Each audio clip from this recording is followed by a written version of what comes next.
Hello दोस्तों, मेरा नाम निशांचल वशिष्ठ और मैथ्स गुरुकुल में आपका फिर से स्वागत है। आज हम करवा रहे हैं क्लास 7 का मैथ सेकंड, जिसमें chapter number 2 operation on integers. इसी सीरीज़ में हमारी एक्सरसाइज नंबर 2A चल रही थी, ठीक है। और एक्सरसाइज नंबर 2A में सम नंबर 9 तक हम क्लियर कर चुके थे और आज हम 10 पर आते हैं। 10 सम क्या है? If a is equal to -9, b is equal to -6, show that a minus b does not equal to, ये इक्वल का साइन होता है पूरा, अगर हम इसको कट कर देते हैं तो ये does not equal to हो जाएगा। does not equal to means कि ये इसके बराबर नहीं है, ये लेफ्ट साइड राइट साइड के बराबर नहीं है। तो इसको सिद्ध करने के लिए, प्रूव करने के लिए हम क्या करेंगे? हम जो a इक्वल टू -9 है और b इक्वल टू -6 है, इन दोनों की वैल्यू हम इन दोनों में लेफ्ट साइड और राइट हैंड साइड में पुट कर लेंगे। और पुट करने के बाद में जो हमारी वैल्यू आएगी उसके अकॉर्डिंग हम इसको देख लेंगे कि इक्वल हुए तो इक्वल होंगे, वरना नहीं होंगे। Left hand side, first we take left hand side a minus b, ठीक है। a की वैल्यू -9, ये माइनस साइन है, ये वाला साइन तो ये है, लेकिन यहाँ पे b की वैल्यू जो है वो -6 है। अब कुछ स्टूडेंट्स क्या करते हैं, जैसे ये -6 है और ये -6, ये माइनस है और ये -6 है, तो ये वाला माइनस और इस वाले माइनस को एक ही समझ लेते हैं और यहाँ पर -6 कर देते हैं ऐसे, जो कि गलत है। हमें ऐसा नहीं करना है। हमें क्या करना है? ये माइनस इस सम का माइनस है, लेकिन ये वाला जो माइनस है ये b की जो वैल्यू है उसके अंदर का साइन है। तो यहाँ पे हम इसको इस रूप में लिखेंगे, क्योंकि दो साइन एक साथ नहीं आ सकते, इसलिए यहाँ पर ब्रैकेट लगा दिया हमने। अब ब्रैकेट जब ओपन होगा तो माइनस और माइनस प्लस हो जाएंगे, ये हम पहले पढ़ ही चुके हैं, ठीक है। एक इंटीजर नेगेटिव है और एक इंटीजर पॉजिटिव है, ठीक है। तो हम क्या कर देंगे, इसको सब्ट्रैक्ट कर देंगे। 9 - 6 3, और साइन कौन सा लगेगा? जो बड़ी संख्या के सामने है। याद रखना, अगर किन्हीं इंटीजर्स के बीच में नेगेटिव साइन आया हुआ है तो हम आंसर में वो वाला साइन यूज करेंगे जो बड़ी संख्या के सामने होगा। तो ये -3 आ गया यहाँ पे। अब हम शुरू करते हैं राइट हैंड साइड। ये हमारा राइट हैंड साइड की, लेफ्ट हैंड साइड की वैल्यू आ गई। अब हम राइट हैंड साइड की वैल्यू को सोल्व करते हैं। b माइनस ए, ठीक है। b की वैल्यू -6, ये अभी पता ही करा था, ये वाला माइनस ये रहा, और a की वैल्यू -9। जब -9 है तो ब्रैकेट लगेगा, क्योंकि एक और साइन है यहाँ पे। -6 ब्रैकेट ओपन होगा, minus minus plus 9 equal to -6 + 9, एक नेगेटिव इंटीजर है और एक पॉजिटिव इंटीजर है, तो दोनों सब्ट्रैक्ट हो जाएंगे आपस में।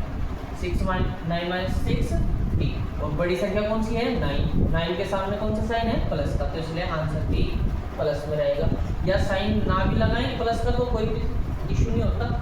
अब यहाँ से हमें पता चला सिंस -3 क्या 3 के इक्वल है?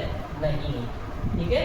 -3 3 के इक्वल नहीं है, तो therefore a minus b does not equal to b minus, ठीक है।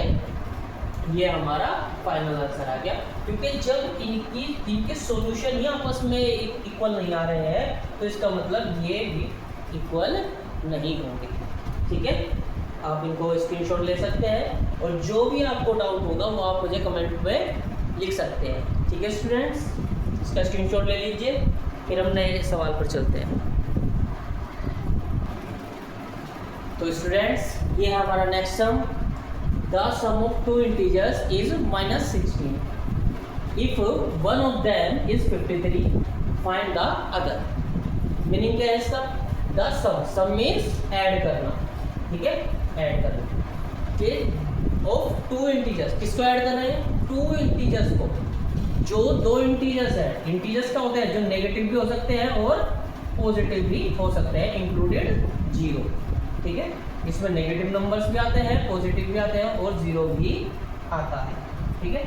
तो हमें पता करना है कि भाई जब दो इंटीजर्स ऐसे हैं, कोई भी तो है, उनका सम -16 आ रहा है। सम मतलब दो नंबर्स को हमने जैसे एक +-3 है और एक 2 है, दोनों को ऐड करके हमारा आंसर -1 आया। तो ऐसे ही किन्हीं दो इंटीजर्स होंगे जिनका सम -16 आया होगा, ठीक है। If one of them, if means यदि, वन ऑफ दैम उनमें से एक, किनमें से, जो दो इंटीजर्स हैं, जो वे दो इंटीजर्स हैं उनमें से जो एक इंटीजर्स है वो तो है हमारे पास 53, ठीक है। फाइंड द अदर, दूसरा फाइंड करना है।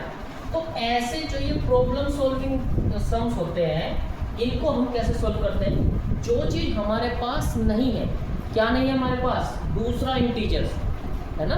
जो चीज़ हमें फाइंड करने के लिए कहा गया है उसको हम मान लेते हैं। माना मतलब लेट, है ना, क्योंकि मैथ तो है ही शुरू से ऐसे बदनाम कि भाई मानना होता है, इसमें तो मान के कर लेते हो तुम तो, है ना। मैथ को तो लोग इसलिए बदनाम करते हैं ना, दर्द तो जिंदगी देती है। चलो यहाँ ध्यान देते हैं, ठीक है। Let the other integer is x, ठीक है। तो मान लिया हमने जो दूसरा इंटीजर है वो x है। फिर अब हम अकॉर्डिंग टू द क्वेश्चन, ठीक है भाई, हम अपनी तरफ से जो कुछ भी कर सकते थे वो सिर्फ ये कर सकते थे कि हमने अपनी तरफ से मान लिया कि जो दूसरा इंटीजर है वो x है। अब हमारे पास कोई भी ऑप्शन नहीं बचा, तो अब हम क्या करेंगे? यहाँ पर हम क्वेश्चन की हेल्प लेंगे कि सवाल क्या कह रहा है। सवाल क्या कह रहा है हमसे कि भाई जो दो इंटीजर्स थे उनका सम -16 आ रहा है। अकॉर्डिंग टू द क्वेश्चन, जो प्रश्न के अनुसार है हम वैसे चलेंगे। क्या कह रहा है कि भाई जो दो इंटीजर्स हैं, कौन सा? एक तो पहले वाला जो 53 है और एक दूसरे वाला जो x है, हमने माना अभी, ठीक है। इन दोनों को जब हम ऐड करते हैं तो आंसर जो हमें मिलता है वो -16 मिलता है, ठीक है। ये है। अब इसके अकॉर्डिंग सोल्व करो इसे। ये एक सिंपल इक्वेशन बन गई, समीकरण, ठीक है। ऐसे सवाल को सोल्व करने के लिए जो अननोन वैल्यू होती है, हमें x की वैल्यू फाइंड करनी है। x की वैल्यू फाइंड करने के लिए हमें दो कंडीशंस का ध्यान रखना होता है कि x तो पॉजिटिव होना चाहिए, मतलब x के लेफ्ट साइड में हमेशा पॉजिटिव साइन हो। अगर नहीं है तो हम उसे पॉजिटिव बनाते हैं। कैसे बनाते हैं वो हम देख लेंगे अभी, ठीक है। फिलहाल तो यहाँ पर ये पॉजिटिव ऑलरेडी है। फिर दूसरी कंडीशन ये बनती है कि x को अकेला रखना होता है। क्या रखना होता है? अकेला। अब अकेला रखने के, अकेला तो ये है ही नहीं क्योंकि इसके साथ तो 53 है, ठीक है। तो 53 को हम दूसरी तरफ ले जाएंगे, ठीक है। तो जैसे ही हम किसी भी डिजिट को इक्वल साइन के दूसरी साइड में ट्रांसफर कर देते हैं तो यहाँ पर क्या हो जाता है? जो इसके लेफ्ट साइड में जो ये नंबर है उसके लेफ्ट साइड में जो साइन होता है वो दूसरी तरफ जाके चेंज हो जाता है। एक्स तो एज इट इज रहा, उसे तो हमने कुछ नहीं कहा, ये तो पॉजिटिव है ऑलरेडी, ठीक है। इज इक्वल टू -16 भी एज इट इज रहा, है ना। तो यहाँ से जो ये 53 है ये इधर जाके क्या हो गया? माइनस का हो गया, क्योंकि अभी तो प्लस का साइन है इसके लेफ्ट साइड में। ये वाला साइन की बात नहीं कर रहे हम, इसकी साइन की बात करें, क्योंकि जिस नंबर के लेफ्ट साइड में कोई भी साइन नहीं होता है वो पॉजिटिव होता है। तो जब दूसरी साइड ट्रांसफर हुआ तो ये नेगेटिव बन गया 53। तो x इज इक्वल टू आ गया क्या? दोनों ही नेगेटिव हो गए नंबर, दोनों नेगेटिव नंबर आपस में ऐड हो जाते हैं। तो 639 और 516, और साइन कौन सा लगता है? जो बड़ी संख्या के सामने होता है। x की वैल्यू आ गई -69। So the other integer is -69, ठीक है। अब चलो ये हमने फाइंड कर लिया, चलो जैसे तैसे करके।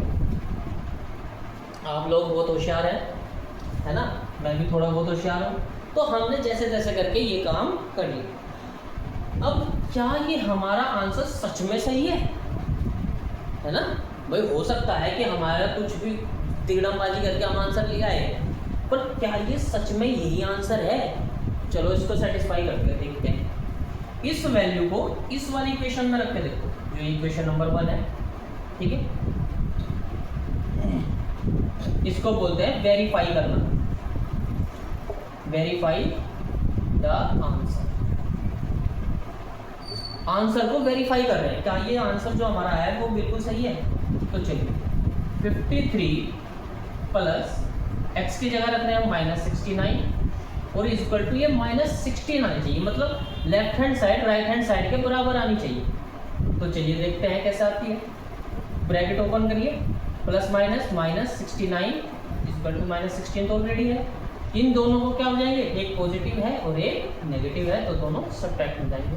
करिए सब्ट्रैक्ट, 9 - 3 6, 6 - 5 1 और कैपिटल बड़ी संख्या के सामने माइनस है तो इसलिए आंसर में भी माइनस आ गया ऑलमोस्ट।